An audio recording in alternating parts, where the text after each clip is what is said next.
है दिल है मुश्किल जीना यहाँ, जरा हट के जरा बच के, ये है बम्बे मेरी जान। हा हा हो ही हा हा।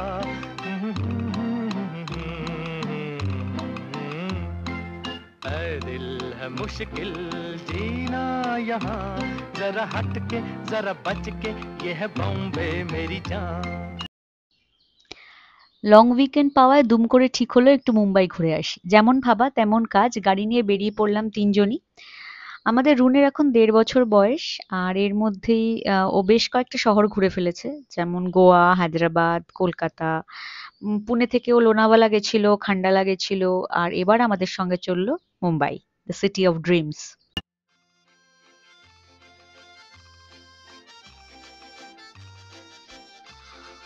পুনে থেকে ২.৫ ঘন্টা একটা দুর্দান্ত লং ড্রাইভ করে মুম্বাই পৌঁছানো যায়। মুম্বাই পুনে এক্সপ্রেসওয়ে ধরে সোজা অটল সেতু হয়ে মুম্বাই। এই ড্রাইভটা আমার ভীষণ ভীষণ পছন্দের। দুদিকে খুব সুন্দর সুন্দর দৃশ্য, পাহাড়ের মধ্যে দিয়ে টানেল, এর মধ্যে দিয়ে যাওয়া। তো এই ড্রাইভটা আমি খুব এনজয় করেছি। যাই হোক, মুম্বাই ঢুকে গেছি। আর মুম্বাই আমি অনেক ছোটবেলায় আগে এসেছিলাম বাবা মায়ের সাথে, খুব একটা বেশি কিছু মনে নেই।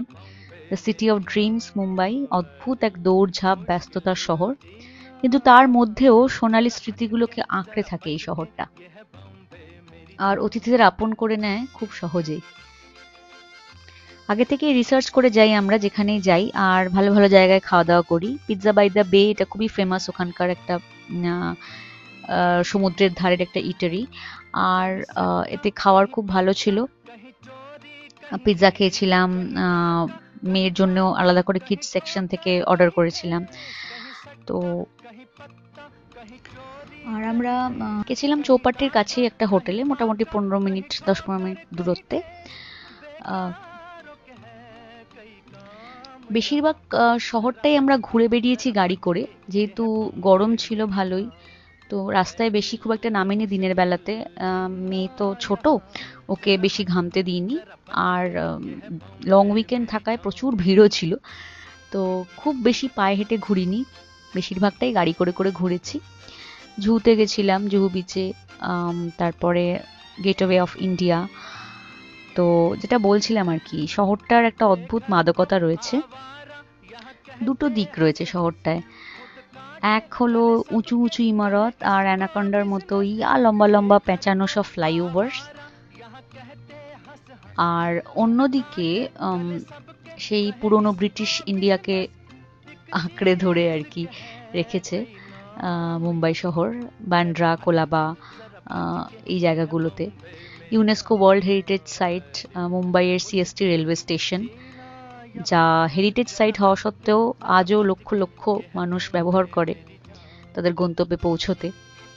তো গুরুগম্ভীর আর্কিটেকচারে ভর্তি এই এলাকাটা প্রায় যেন সেই পুরনো শতাব্দীতে নিয়ে ফেলবে তোমাকে।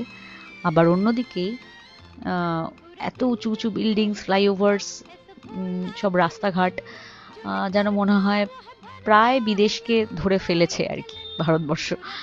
তো স্পেশালি এই যে অটল সেতুটার কথা তখন বললাম, সমুদ্রের ওপর দিয়ে যে কি সুন্দর লাগে ওই জায়গাটা ড্রাইভ করা। ফটোগ্রাফি প্রহিবিটেড, যদিও গাড়ির ভেতর থেকে বোধহয় করা যেত, কিন্তু আমি করে উঠতে পারিনি।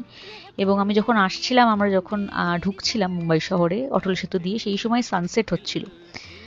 তো কি যে অপূর্ব দৃশ্য, মানে আমি সত্যি মুগ্ধ হয়ে গেছিলাম। তো যাই হোক, আমাদের এই ছোট্ট ট্রিপটা খুব মজা হয়েছে আমাদের। আর বেশি কথা বলবো না, দেখতে থাকো। আর আমাদের ছোট ছোট কিছু মুহূর্তগুলো শেয়ার করে নিলাম, কিছু মুহূর্তের পছন্দের ছবিগুলো তোমাদের সাথে শেয়ার করে নিচ্ছি এই ভ্লগটা। এটা আমি কোনো রেগুলারলি ভ্লগ দিচ্ছি না আজকাল, আর মেয়েকে নিয়ে একটু ব্যস্ত। তবে এই ভিডিওগুলো কোলাজ করে আপলোড করে রাখছি, যাতে ভবিষ্যতে আমরাই আবার বসে দেখতে পারি ছোট্ট রুনকে নিয়ে এই যে আমরা ছোট ছোট অ্যাডভেঞ্চারে বেরিয়ে যাই। এইগুলো যাতে আমাদের সমস্ত জিনিসটা ক্যাপচার থাকে, মনে তো থাকবেই, তার সাথে সাথে ওকেও যাতে দেখাতে পারি। ওর তো বেশি কিছু মনে থাকবে না, তবে ও কিন্তু খুব এনজয় করে, ছোট্ট হওয়া সত্ত্বেও ঘুরতে যেতে ভীষণ ভালোবাসে।